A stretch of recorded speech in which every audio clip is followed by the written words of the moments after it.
The Cybrarian presents a serialization of Robert E. Howard's Conan, The Phoenix on the Sword.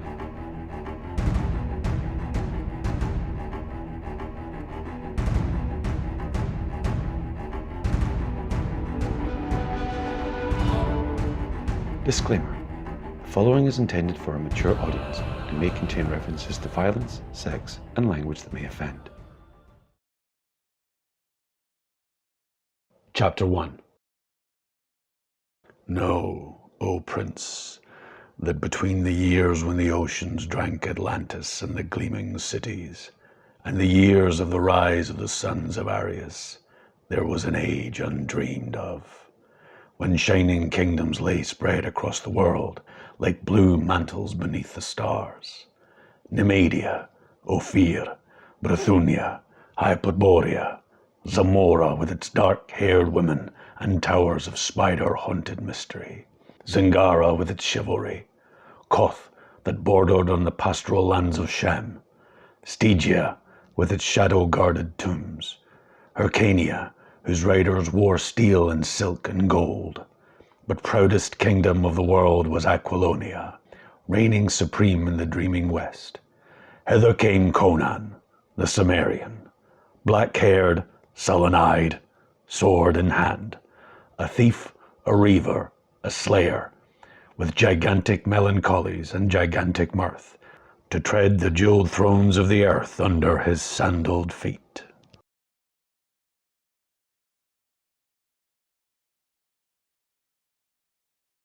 Over shadowy spires and gleaming towers lay the ghostly darkness and silence that runs before dawn. Into a dim alley, one of a veritable labyrinth of mysterious winding ways, 4 masked figures came hurriedly from a door which a dusky hand furtively opened. They spoke not, but went swiftly into the gloom, cloaks wrapped close about them. As silently as the ghosts of murdered men, they disappeared in the darkness. Behind them, a sardonic countenance was framed in the partly open door. A pair of evil eyes glinted malevolently in the gloom. "Go into the night, creatures of the night," a voice mocked. "O fools, your doom hounds your heels like a blind dog, and you know it not." The speaker closed the door and bolted it, and then turned and went up the corridor, candle in hand. He was a somber giant, whose dusky skin revealed his Stygian blood. He came into an inner chamber, where a tall, lean man in worn velvet lounged like a great lazy cat on a silken couch, sipping wine from a huge golden goblet. "Well, Ascalante," said the Stygian, setting down the candle, "your dupes have slunk into the streets like rats from their burrows. You work with strange tools." "Tools," replied Ascalante. "Why, they consider me that. For months now, ever since the rebel force summoned me from the southern deserts, I have been living in the very heart of my enemies, hiding by day in this obscure house, skulking through dark alleys and darker corridors at night. I have accomplished what those rebellious nobles could not, working through them and through other agents, many of whom have never seen my face. I have honeycombed the empire with sedition and unrest. In short, I, working in the shadows, have paved the downfall of the king who sits throned in the sun. By Mitra, I was a statesman before I was an outlaw. And these dupes who deem themselves your masters, they will continue to think that I serve them until our present task is complete. Who are they to match wits with Ascalante? Volmana, the dwarfish count of Caravan. Grommel, the giant commander of the Black Legion. Dion, the fat baron of Atulus. Rinaldo, the harebrained minstrel. I am the force which has welded together the steel in each, and by the clay in each, I will crush them when the time comes. But that lies in the future. Tonight, the king dies." "Days ago, I saw the imperial squadrons ride from the city," said the Stygian. "They rode to the frontier which the heathen picks assail, thanks to the strong liquor which I've smuggled over the border to madden them. Dion's great wealth made that possible, and Volmana made it possible to dispose of the rest of the imperial troops which remained in the city. Through his princely kin in the media, it was easy to persuade King Numan to request the presence of Count Trocero of Poitain, Seneschal of Aquilonia. And of course, to do him honor, he'll be accompanied by an imperial escort, as well as his own troops, and Prospero, King Conan's right-hand man. That leaves only the king's personal bodyguard in the city beside the Black Legion. Through Cromwell, I've corrupted a spendthrift officer of that guard, and bribed him to lead his men away from the king's door at midnight. Then, when 16 desperate rogues of mine, we enter the palace by secret tunnel. After the deed is done, even if the people do not rise to welcome us, Cromwell's Black Legion will be sufficient to hold the city and the crown. And Dion thinks the crown will be given to him? Yes, that fat fool claims it for reason of trace of royal blood. Conan makes a bad mistake in letting men live who still boast descent from the old dynasty, from which he tore the crown of Aquilonia. Volmana wishes to be reinstated in royal favor as he was under the old regime, so that he may lift his poverty-ridden estates to their former grandeur. Cromwell hates Palantides, commander of the Black Dragons, and desires the command of the whole army, with all the stubbornness of the Bossonian. Alone of us all, Rinaldo has no personal ambition. He sees in Conan a red-handed, rough-footed barbarian who came out of the north to plunder a civilized land. He idealizes the king whom Conan killed to get the crown, remembering only that he occasionally patronized the arts, and forgetting the evils of his reign, and he is making the people forget. Already they openly sing the Lament for the King, in which Rinaldo lauds the sainted villain and denounces Conan as that black-hearted savage from the abyss. Conan laughs, but the people snarl. Why does he hate Conan? Poets always hate those in power. To them, perfection is just behind the last corner or beyond the next. They escape the present in dreams of the past and future. Rinaldo is a flaming torch of idealism, rising, as he thinks, to overthrow a tyrant and liberate the people. As for me, well, a few months ago I had lost all ambition but to raid the caravans for the rest of my life. Now old dreams stir. Conan will die. Dion will mount the throne, then he too will die. One by one all who oppose me will die, by fire or steel, or those deadly wines you know so well how to brew. Ascalante, king of Aquilonia. How like you the sound of it? The Stygian shrugged his broad shoulders. There was a time, he said with unconcealed bitterness, when I too had my ambitions, beside which yours seemed tawdry and childish. To what a state I have fallen! My old-time peers and rivals would stare indeed could they see Toth Amon of the Ring serving as a slave of an outlander, and an outlaw at that, and aiding in petty ambitions of barons and kings. You laid your trust in magic and mummery, answered Ascalante carelessly. I trust my wits and my sword. Wits and swords are as straws against the wisdom of the darkness, growled the Stygian, his dark eyes flickering with menacing lights and shadows. Had I not lost the ring, our positions might be reversed. Nevertheless, answered the outlaw impatiently, you wear the stripes of my whip on your back, and are likely to continue to wear them. Be not so sure. The fiendish hatred of the Stygian glinted for an instant redly in his eyes. Some day, somehow, I will find the ring again, and when I do, by the serpent fangs of Set you shall pay. The hot-tempered Aquilonian started up and struck him heavily across the mouth. Thoth reeled back, blood starting from his lips. You grow overbold, dog, growled the outlaw. Have a care. I am still your master who knows your dark secret. Go upon the housetops and shout that Ascalante is in the city plotting against the king if you dare. I dare not, muttered the Stygian, wiping the blood from his lips. No, you dare not, Ascalante grinned bleakly, for if I die by your stealth or treachery, a hermit priest in the southern desert will know of it, and will break the seal of a manuscript I left in his hands. And having read, a word will be whispered in Stygia, and the wind would creep up from the south by midnight. And where will you hide your head, Toth Ammon?" The slave shuddered, and his dusky face went ashen. "Enough!" Ascalante changed his tone peremptorily. "I have work for you. I do not trust Dion. I bade him ride to his country estate and remain there until the work tonight is done. The fat fool could never conceal his nervousness before the king today. Ride after him, and if you do not overtake him on the road, proceed to his estate and remain with him until we send for him. Do not let him out of your sight. He is mazed with fear and might even rush to Conan in a panic and reveal the whole plot, hoping thus to save his own hide. Go." The slave bowed, hiding the hate in his eyes, and did as he was bidden.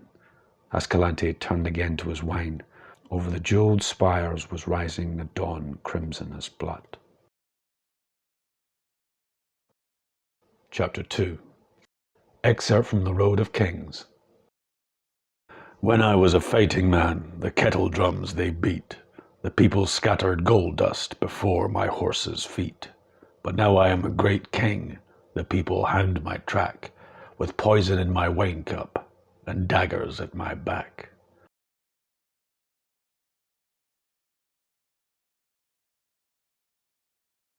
The room was large and ornate, with rich tapestries on the polished panel walls, deep rugs on the ivory floor, and with the lofty ceiling adorned with intricate carvings and silver scrollwork. Beside an ivory, gold-inlaid writing table sat a man whose broad shoulders and sun-browned skin seemed out of place among those luxuriant surroundings. He seemed more a part of the sun and the winds and the high places of the outlands. His slightest movement spoke of steel-sprung muscles knit to the keen brain with the coordination of a born fighting man. There was nothing deliberate or measured about his actions. Either he was perfectly at rest, still as a bronze statue, or else he was in motion, not with the jerky quickness of over-tense nerves, but with a cat-like speed that blurred the sight which tried to follow him. His garments were of rich fabric, but simply made. He wore no ring or ornaments, and his square-cut black mane was confined merely by a cloth of silver band about his head. Now he laid down the golden stylus with which he had been laboriously scrawling on waxed papyrus, rested his chin on his fist, and fixed his smouldering blue eyes enviously on the man who stood before him. This person was occupied in his own affairs at the moment, for he was taking up the laces of his gold-chased armor and abstractly whistling, a rather unconventional performance considering that he was in the presence of a king. "Prospero," said the man at the table, "these matters of statecraft weary me as all the fighting I have done never did." "All part of the game, Conan," answered the dark-haired Poitanian. "You are king, you must play the part." "I wish I might ride with you to Numidia," said Conan enviously. "It seems ages since I had a horse between my knees, but Publius says that affairs in the city require my presence. Curse him. When I overthrew the old dynasty," he continued, speaking with the easy familiarity which existed only between the Poitanian and himself, "it was easy enough, though it seemed bitter hard at the time. Looking back now over the wild path I've followed, all those days of toil, intrigue, slaughter, and tribulation seem like a dream. I did not dream far enough, Prospero. When King Nemedides lay dead at my feet and I tore the crown from his gory head and set it on my own, I had reached the ultimate border of my dreams. I had prepared myself to take the crown, but not to hold it. In the old free days, all I wanted was a sharp sword and straight path to my enemies. Now no paths are straight, and my sword is useless. When I overthrew Numidides, then I was a liberator. Now they spit at my shadow. They have put a statue of that swine in the temple of Mitra, and people go and wail before it, hailing it as the holy effigy of a saintly monarch who is done to death by a red-handed barbarian. When I led her armies to victory as a mercenary, Aquilonia overlooked the fact I was a foreigner, but now she could not forgive me. Now in Mitra's temple they come to burn incense to Numidides' memory. Men whom his hangman maimed and blinded, men whose sons died in his dungeons, whose wives and daughters were dragged into his seraglio, these fickle fools. "Rinaldo is largely responsible," answered Prospero. drawing up his sword belt another notch. "He sings songs that will make men mad. Hang him in his jester's garb to the highest tower in the city. Let him make rhymes for the vultures." Conan shook his head. "No, Prospero, he's beyond my reach. A great poet is greater than any king. His songs are mightier than my scepter, for he has near ripped the heart from my breast when he chose to sing for me. I shall die and be forgotten, but Ronaldo's songs will live forever." "No, Prospero," the king continued, a somber look of doubt shadowing in his eyes. "There is something hidden, some undercurrent of which we are not aware. I sense it as in my youth I sensed the tiger hidden in the tall grass. There is a nameless unrest throughout the kingdom. I am like a hunter who crouches by his small fire amidst the forest, and hears stealthy feet padding in the darkness, and almost sees the glimmer of burning eyes.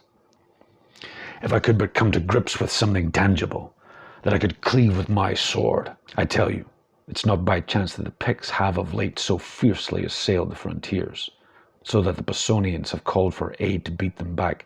I should have ridden with the troops."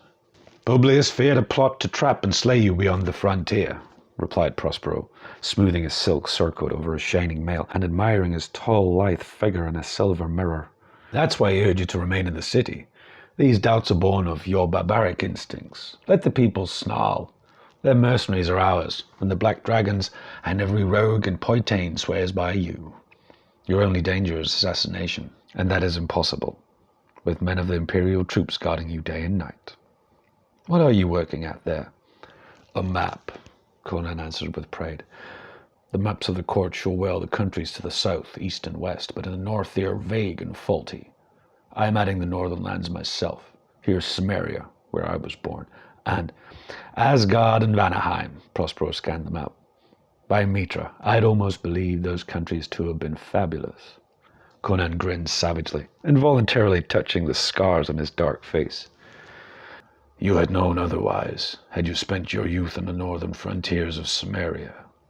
Asgard lies to the north and Vanaheim to the northwest of Samaria, and there is continual war along the borders."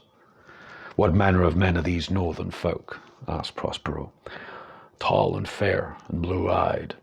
Their god is Ymir, the frost giant, and each tribe has its own king. They are wayward and fierce. They fight all day and drink ale and roar their wild songs all night." "Then I think you are like them," laughed Prospero. "You laugh greatly, drink deep, and bellow good songs, though I never saw another Cybrarian who drank aught but water, or who ever laughed, or ever sang save to chant dismal dirges." "Perhaps it's the land they live in," answered the king. "A gloomier land never was, all of hills, darkly wooded, under skies nearly always grey, with winds moaning drearily down the valleys." "Little wonder men grow moody there," quoth Prospero with a shrug of his shoulders, thinking of the smiling sun-washed plains and blue lazy rivers of Poitain, Aquilonia's southernmost province. "They have no hope here or hereafter," answered Conan. "Their gods are Crom and his dark race, who rule over a sunless place of everlasting mist, which is the world of the dead. Mitra, the ways of the Aesir were more to my liking." "Well," grinned Prospero, "the dark hills of Samaria are far behind you, and now I go. I'll quaff a goblet of white Nemedian wine for you at Numa's court." "Good," grunted the king, "but kiss Numa's dancing girls for yourself only, lest you involve the states." His gusty laughter followed Prospero out of the chamber. Chapter 3. Excerpt from The Road of Kings. Under the cavern pyramids, great Set coils asleep. Among the shadows of the tombs, his dusky people creep. I speak the word from hidden gulfs that never knew the sun. Send me a servant for my hate, O scaled and shining one. The sun was setting, etching the green and hazy blue of the forest in brief gold. The waning beams glinted on the thick golden chain which Dion of Attalus twisted continually in his pudgy hand, as he sat in the flaming riot of blossoms and flower trees which was his garden. He shifted his fat body on his marble seat and glanced furtively about, as if in quest for a lurking enemy. He sat within a circular grove of slender trees, whose interlapping branches cast a thick shade over him.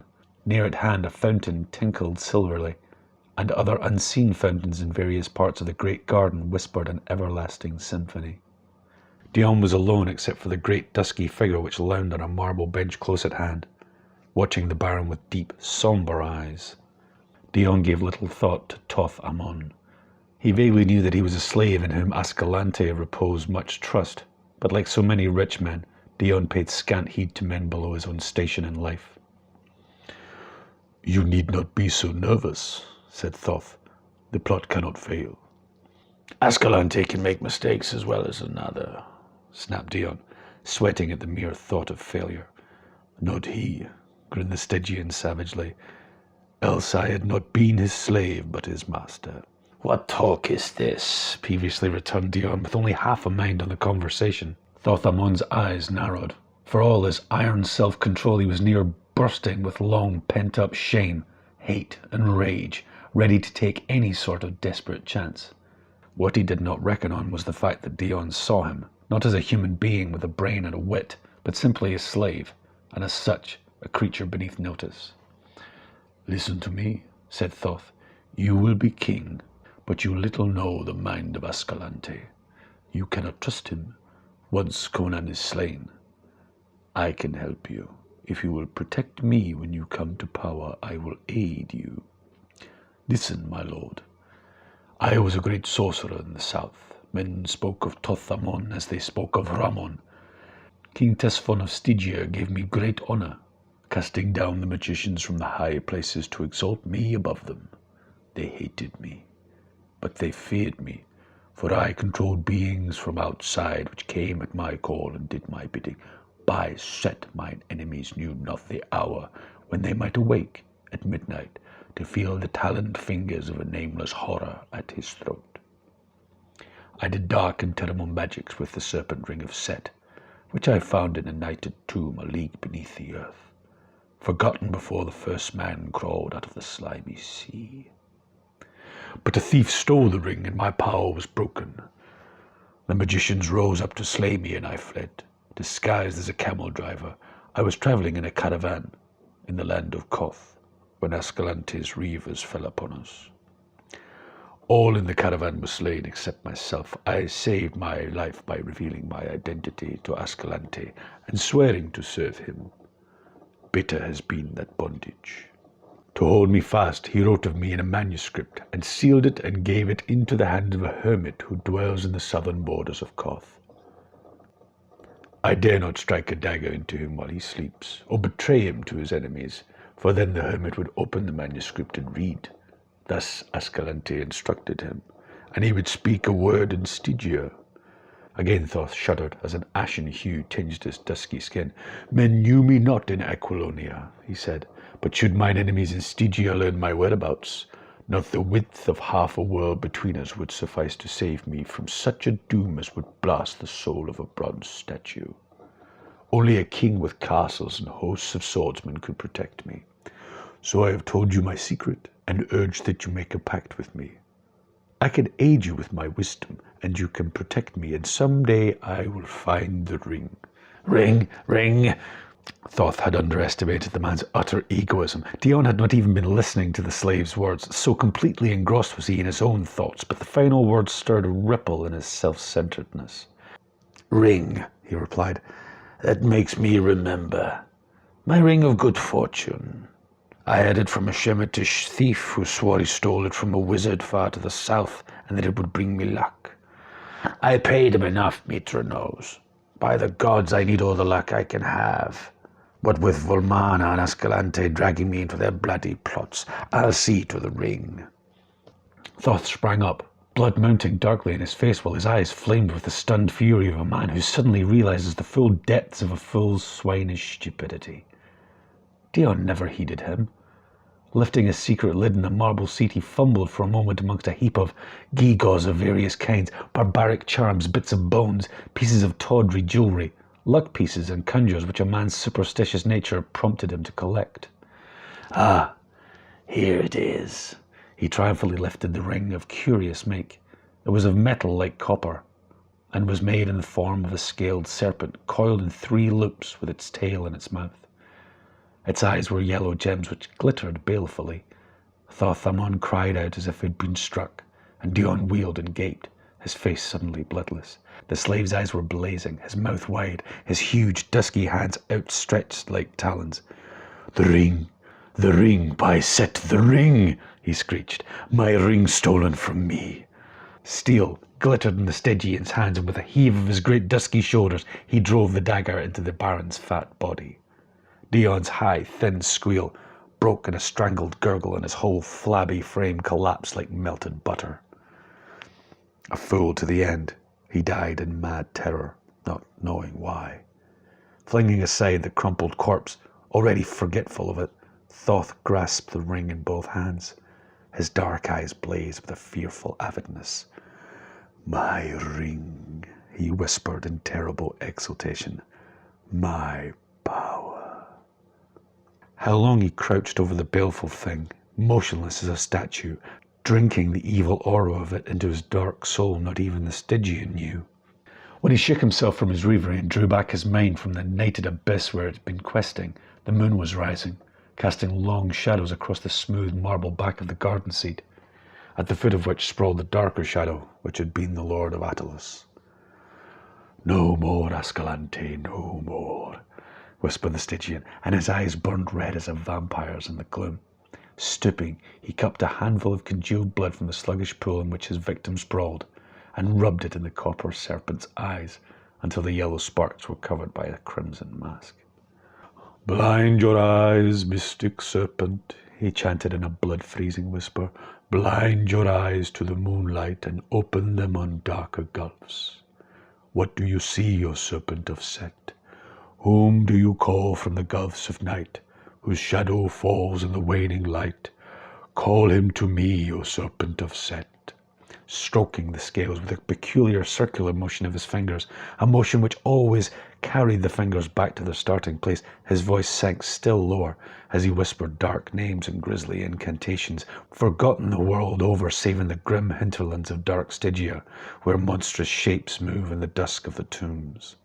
There was a movement in the air about him, such a swirl as is made in water when some creature rises to the surface. A nameless, freezing wind blew on him briefly, as if from an open door. Thoth felt a presence at his back, but he did not look about. He kept his eyes fixed on the moonlit space of marble, on which a tenuous shadow hovered. As he continued his whispered incantations, the shadow grew in size and clarity until it stood out distinct and horrific. Its outline was not unlike that of a gigantic baboon, but no such baboon ever walked the earth, not even in Stygia. Still, Thoth did not look, but drawing from his girdle a sandal of his master, always carried in the dim hope that he might be able to put it to use, he cast it behind him.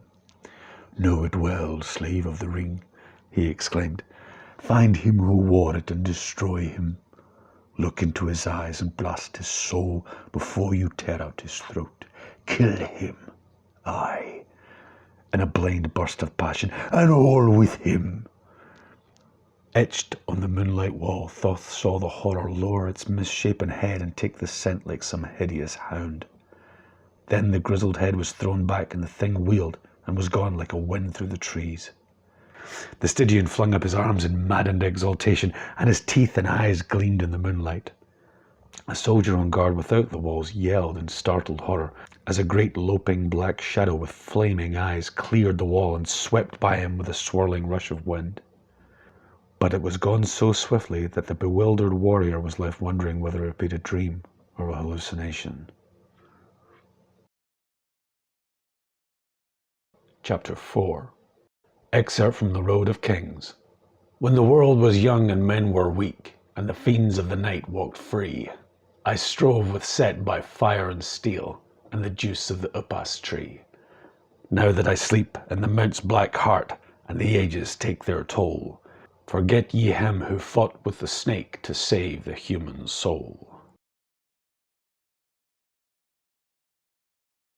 Alone in the great sleeping chamber with its high gold dome, King Conan slumbered and dreamed. Through the swirling grey mist he heard a curious call, faint and far, and though he did not understand it, It seemed not within his power to ignore it. Sword in hand, he went through the grey mists as a man might walk through clouds, and the voice grew more distinct as he proceeded until he understood the word it spoke. It was his own name that was being called across the gulfs of space and time. Now the mist grew lighter, and he saw that he was in a great dark corridor that seemed to be cut into solid black stone. It was unlighted, but by some magic he could see plainly. The floor, ceiling, and walls were highly polished and gleaming dull, and they were carved with the figures of ancient heroes and half-forgotten gods. He shuddered to see the vast shadowy outlines of the nameless old ones, and he knew somehow that mortal feet had not traversed the corridor for centuries. He came upon a wide stair carved in the solid rock, and the sides of the shaft were adorned with esoteric symbols so ancient and horrific that King Conan's skin crawled. The steps were carved each with the abhorrent figure of the old serpent, Set, so that each step he planted his heel on the head of the snake, as it was intended from old times. But he was none the less at ease for that now. But the voice called him on, and at last, in the darkness that would have been impenetrable to his material eyes, he came into a strange crypt and saw a vague, white-bearded figure sitting on a tomb. Conan's hair rose up and he grasped his sword, but the figure spoke in sepulchral tones. "Oh man, do you know me?" "Not I, by Crom," swore the king. "Man," said the ancient figure, "I am Epimetheus." "But Epimetheus the sage has been dead for 1,500 years, stammered Conan. "Hearken," spoke the other commandingly. "As a pebble cast into the dark lake sends ripples to the further shores, happenings in the unseen world have broken like waves on my slumber. I have marked you well, Conan of Cybrarian. The stamp of mighty happenings and great deeds is upon you. But dooms are loose in the land, against which your sword cannot aid you." "You speak in riddles," said Conan uneasily. "Let me see my foe and I'll cleave his skull to his teeth." "Loose your barbarian fury against your foes of flesh and blood," answered the ancient. "It is not against men I must shield you. There are dark worlds barely guessed by man, where formless monsters stalk, fiends which may be drawn from the outer voids to take material shape and rend and devour all the bidding of evil magicians. There is a serpent in your house, O king, an adder in your kingdom, come up from Stygia, with the dark wisdom of the shadow in his murky soul. As a sleeping man dreams of the serpent which crawls near him, I have felt the foul presence of Set's neophyte. He is drunk with terrible power, and the blows he strikes at his enemies may well bring down the kingdom. I have called you to me to give you a weapon against him and his hellhound pack." "But why?" bewilderedly asked Conan. "Men say you sleep in the black heart of Gulamira, whence you send forth your ghost on unseen wings to aid Aquilonia in times of need, but I am an outlander and a barbarian." "Peace," the ghostly tones reverberated through the great shadowy cavern. "Your destiny is one with Aquilonia. Gigantic happenings are forming in the web and the womb of fate, and a blood-mad sorcerer shall not stand in the path of imperial destiny. Ages ago, Set coiled about the world like a python about its prey. All my life, which was as the lives of 3 common men, I fought him. I drove him into the shadows of the mysterious south, but in dark Stygia, men still worship him, who to us is the archdemon. As I fought Set, I fight his worshippers and his votaries and his acolytes. Hold out your sword." Wondering, Conan did so, and on the great blade, close to the heavy silver guard, the ancient traced with a bony finger a strange symbol that glowed like white fire in the shadows. And on the instant crypt, tomb, and ancient vanished, and Conan, bewildered, sprang from his couch in the great golden domed chamber. As he stood, bewildered at all the strangeness of his dream, he realized that he was gripping his sword in his hand, and his hair prickled at the nape of his neck, for on the broad blade was carved a symbol, the outline of a phoenix. And he remembered that on the tomb and the crypt he had seen what he thought to be a similar figure carved of stone. Now he wondered if it had been but a stone figure, and his skin crawled at the strangeness of it all. Then as he stood, a stealthy sound in the corridor outside brought him to life, and without stopping to investigate, he began to don his armor. Again he was the barbarian, suspicious and alert as a grey wolf at bay. Chapter 5. Excerpt from The Road of Kings. What do I know of cultured ways, the guilt, the craft, and the lie? I was born in a naked land, and bred in the open sky. The subtle tongue, the sophist guile, they fail when the broad swords sing. Rush in and die, dogs. I was a man before I was a king.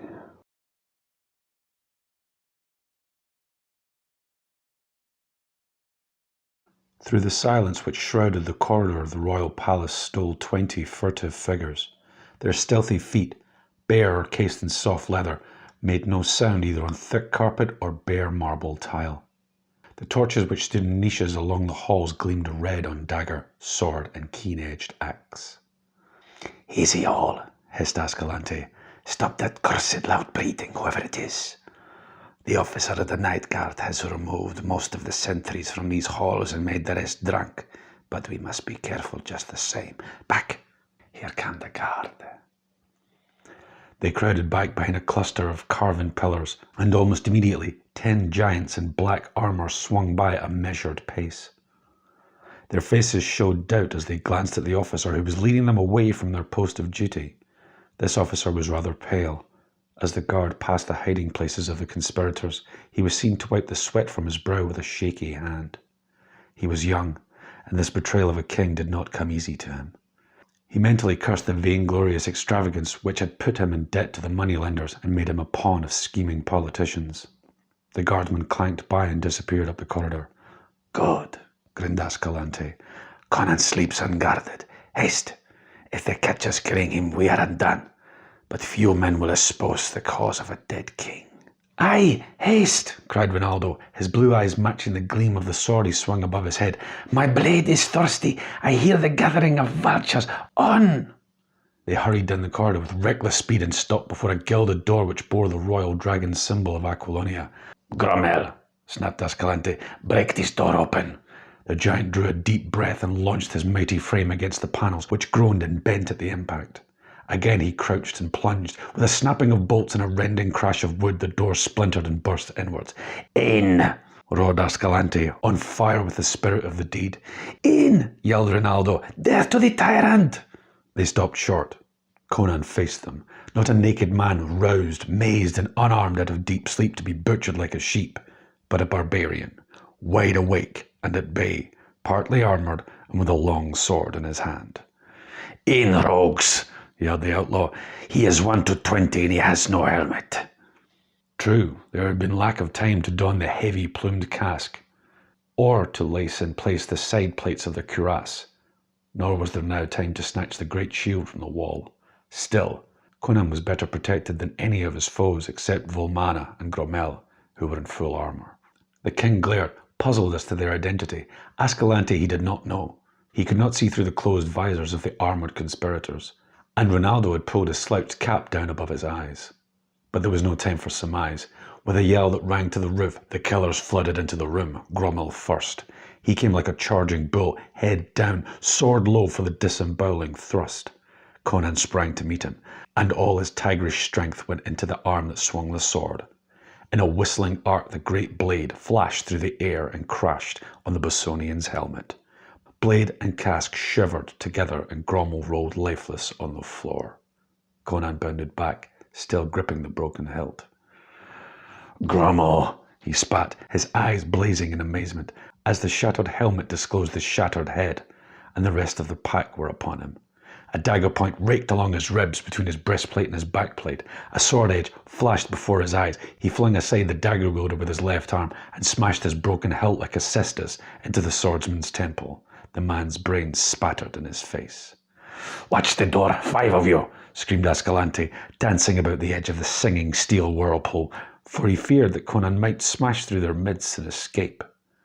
The rogues drew back momentarily as their leader seized several and thrust them towards the single door, and in that brief respite Conan leapt to the wall and tore therefrom an ancient battle-axe which, untouched by time, had hung there for half a century.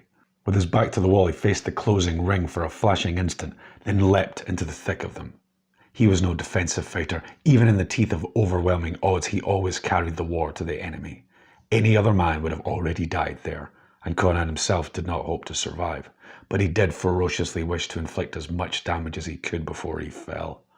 His barbaric soul was ablaze, and the chants of old heroes were singing in his ears. As he sprang from the wall, his axe dropped an outlaw with a severed shoulder, and the terrible backhand return crushed the skull of another. Swords whined venomously about him, but death passed him by breathless margins. The Cybrarian moved in, a blur of blinding speed. He was like a tiger among baboons as he leapt, sidestepped and spun, offering an ever-moving target, while his axe wove a shining steel wheel of death about him. For a brief space the assassins crowded him fiercely, raining blows blindly and hampered by their own numbers. Then they gave back suddenly. 2 corpses on the floor gave mute evidence of the king's fury, though Conan himself was bleeding from wounds on arm, neck and legs. "Knaves!" screamed Ronaldo, dashing off his feathered cap, his wild eyes glaring. "Do ye shrink from the combat? Shall the despot leave? Out on it!" He rushed in, hacking madly, but Conan, recognizing him, shattered his sword with a short, terrific chop, and with a powerful push of his open hand sent him reeling to the floor. The king took Ascalante's point in his left arm, and the outlaw barely saved his life by ducking and springing backwards from the swinging axe.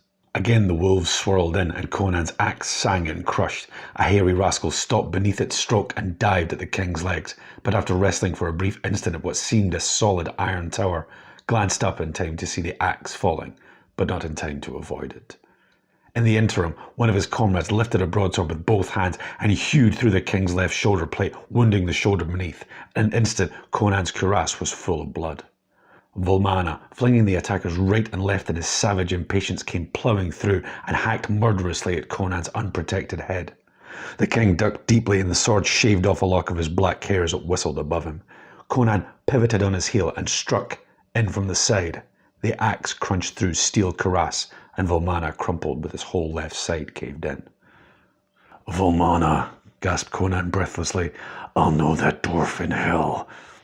He straightened to meet the maddened rush of Ronaldo, who charged in, wild and open, armed only with a dagger. Conan leapt back, lifting his axe. "Ronaldo!" His voice was strident with desperate urgency. "Back, I will not slay you." "Die, tyrant!" screamed the mad minstrel, hurling himself headlong at the king. Conan delayed the blow he was loath to deliver until it was too late. Only when he felt the bite of the steel in his unprotected side did he strike, in a frenzy of blind desperation. Ronaldo dropped with his skull shattered, and Conan reeled back against the wall, blood spurting from between the fingers which gripped his wound. "In now and slay him!" yelled Ascalante. Conan put his back against the wall and lifted his axe. He stood like an image of an unconquerable primordial, legs braced far apart, head thrust forward, one hand clutching the wall for support, the other gripping the axe on high, with the great corded muscles standing out in iron ridges, and his features frozen in a death snarl of fury, his eyes blazing terribly through the mist of blood which veiled them. The men faltered, wild. Criminal and dissolute though they were, they came of a breed of men called civilized. With a civilized background, here was the barbarian, the natural killer. They shrank back. The dying tiger could still deal death. Conan sensed their uncertainty and grinned mirthlessly and ferociously. "Who dies first?" he mumbled through smashed and bloody lips. Ascalante leapt like a wolf, halted almost in midair with the incredible quickness, and fell prostrate to avoid the death which was hissing towards him. He frantically whirled his feet out of the way and rolled clear as Conan recovered from his missed blow and struck again. This time the axe sank 6 inches deep into the polished floor close to Ascalante's revolving legs. Another misguided desperado chose this instant to charge, followed half-heartedly by his fellows. He intended killing Conan before the Cybrarian could wrench his axe from the floor, but his judgment was faulty. The red axe lurched up and crashed down, and a crimson caricature of a man catapulted back against the legs of the attackers. At that instant, a fearful scream burst from the rogues at the door as a black misshapen shadow fell across the wall. All but Ascalante wheeled in that cry, and then, howling like dogs, they burst blindly through the door in a raving, blaspheming mob, and scattered through the corridors in screaming flight. Ascalante did not look towards the door. He had eyes only for the wounded king.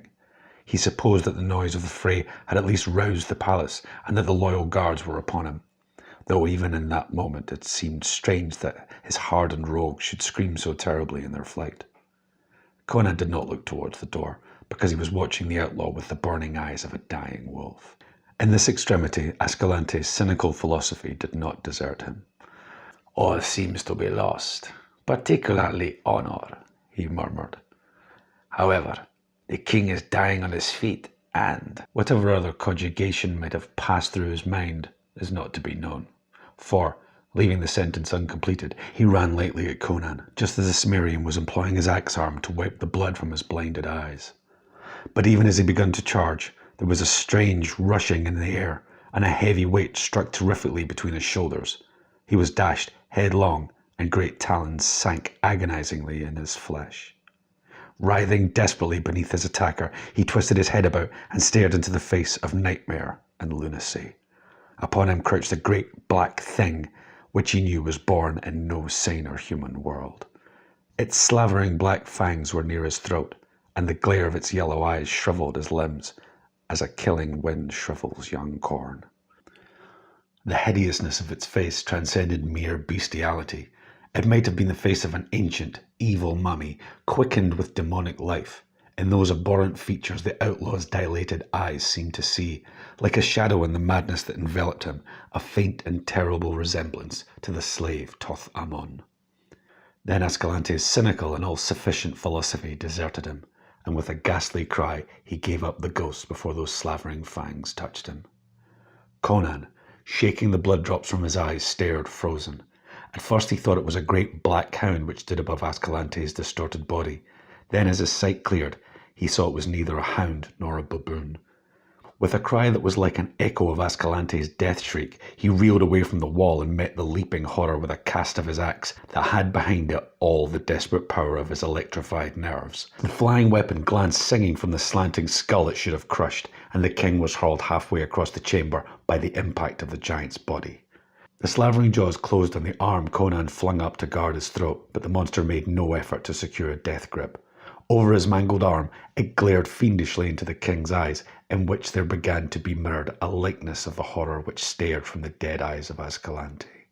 Conan felt his soul shrivel and begin to be drawn out of his body, to drown in the yellow wells of cosmic horror which glimmered spectrally in the formless chaos that was growing about him and engulfing all life and sanity. Those eyes grew and became gigantic, and in them the Cybrarian glimpsed the reality of all the abysmal and blasphemous horrors that lurk in the outer darkness of formless voids and nighted gulfs. He opened his bloody lips to shriek his hate and loathing, but only a dry rattle burst from his throat. But the horror that paralyzed and destroyed Ascalante roused in the Cybrarian a frenzied fury akin to madness.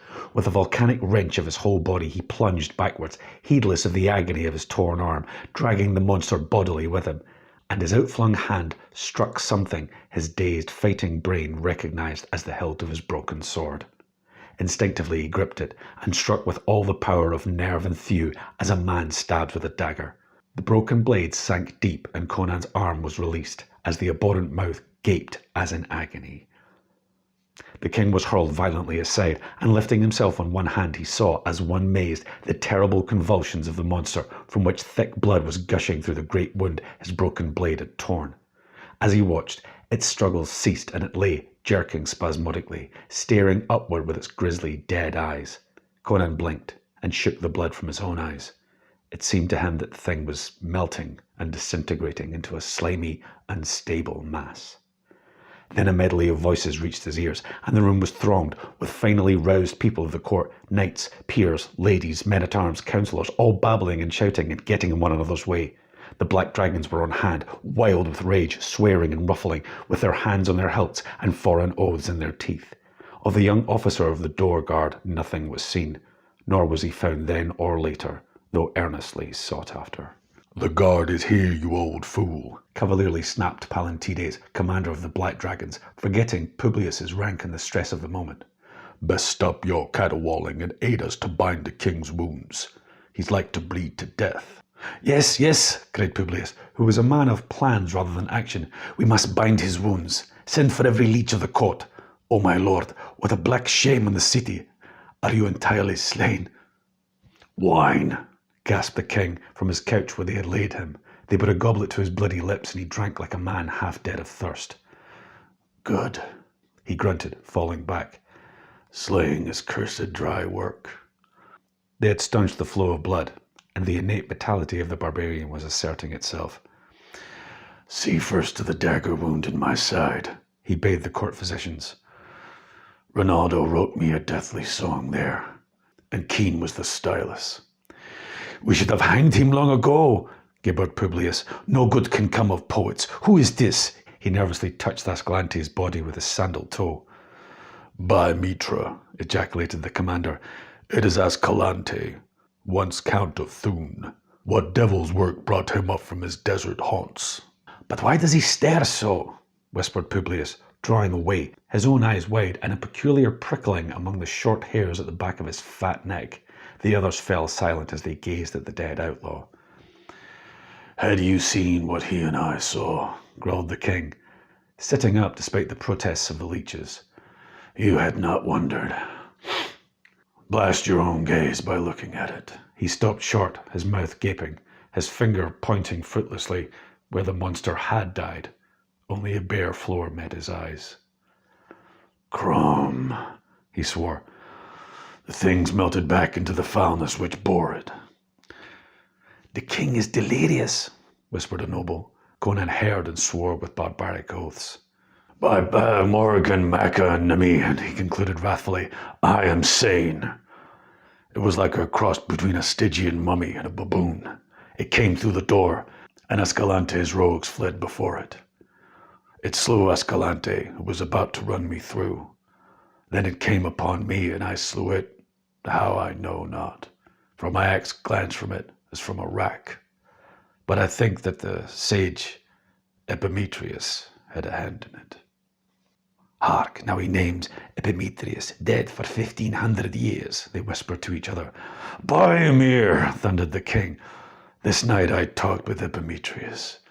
He called to me in my dreams, and I walked down a black stone corridor carved with old gods, to a stone stair, on the steps of which were the outlines of Set, until I came to a crypt. "In Mitra's name, Lord King, be silent." It was the high priest of Mitra who cried out, and his countenance was ashen. Conan threw up his head like a lion, tossing back its mane, and his voice was thick with the growl of an angry lion. "Am I a slave, to shut my mouth at your command?" "Nay, nay, my lord." The high priest was trembling, but not through the fear of the royal wrath. "I meant no offence." He bent his head close to the king and spoke in a whisper that carried only to Conan's ears. "My lord, this is a matter beyond human understanding. Only the inner circle of the priestcraft know of the black stone corridor carved in the black heart of Mount Golamira by unknown hands, or of the phoenix-guarded tomb where Epimetheus was laid to rest 1,500 years ago. And since that time, no living man has entered it. For his chosen priests, after placing the sage in the crypt, blocked up the outer entrance of the corridor so that no man could find it. And today, not even the high priests know where it is. Only by word of mouth, handed down by the high priest to the chosen few, and jealously guarded, does the inner circle of Mitra's acolytes know of the resting place of Epimetheus in the black heart of Golamira. It is one of the mysteries on which Mitra's cult stands. I cannot say by what magic Epimetheus brought me to him, answered Conan, but I talked with him, and he made a mark on my sword. Why that mark made it deadly to demons, or what magic lay behind the mark, I know not. But though the blade broke on Grommel's helmet, yet the fragment was enough to kill the horror. Let me see your sword, whispered the high priest from a throat gone suddenly dry. Conan held out the broken weapon, and the high priest cried out and fell to his knees. Mitra guard us against the powers of darkness, he gasped. The king has indeed talked with Epimetheus this night. There on the sword, it is the secret sign none might make but him, the emblem of the immortal phoenix, which broods forever over his tomb. A candle, quick! Look again at the spot where the king said the goblin died. It lay in the shade of a broken screen. They threw the screen aside and bathed the floor in the flood of the candlelight, and a shuddering silence fell over the people as they looked. Then some fell on their knees calling to Mitra, and some fled screaming from the chamber. There on the floor, where the monster had died, there lay, like a tangible shadow, a broad dark stain that could not be washed out. The thing had left its outline clearly etched in its blood, and that outline was of no being of a sane, normal world. Grim and horrific, it brooded there, like the shadow cast by one of the apish gods that squat on the shadowy altars of dim temples in the dark lands of Stygia. When I was a fighting man, the kettle drums they beat, the people scattered gold dust before my horse's feet.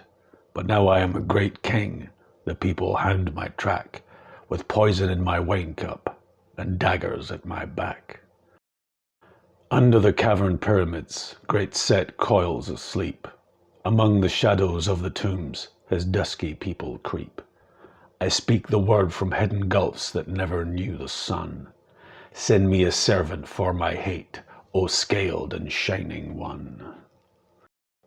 When the world was young and men were weak, and the fiends of the night walked free, I strove with Set by fire and steel, and the juice of the upas tree. Now that I sleep in the mount's black heart, and the ages take their toll, forget ye him who fought with the snake to save the human soul. What do I know of cultured ways, the guilt, the craft, and the lie? I was born in a naked land, and bred in the open sky. The subtle tongue, the sophist guile, they fail when the broadswords sing. Rush in and die, dogs. I was a man before I was a king. Thank you for listening to Robert E. Howard's Conan, the Phoenix on the Sword, presented by the Cybrarian, music by Solar Flare. For the continuation of these adventures, please like, subscribe, and hit the notification bell.